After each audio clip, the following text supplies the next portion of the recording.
বিবেক। কবি আব্দুল আওয়াল।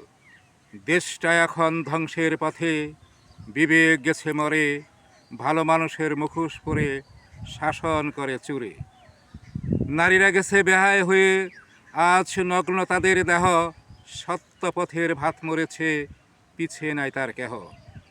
ছেলের কাছে পিতা মাতায় যুগ জামানায় দোষী, পোলায় পাইছে অমূল্য ধন, বউরে নিয়া খুশি।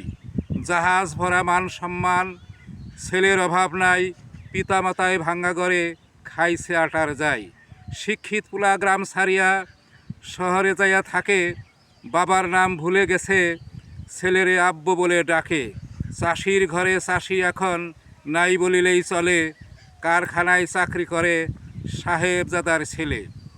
আকাশেতে বিমান উড়ে আবার সময় মতো নামে, পিতা মাতার অবাধ্য সন্তান কানা ঘোড়ার দামে। সময় মতো বুঝলি না তুই, বুঝবি মরার পরে, পাওনাটুকু করবি আদায় তোর ছাওয়ালে তরে।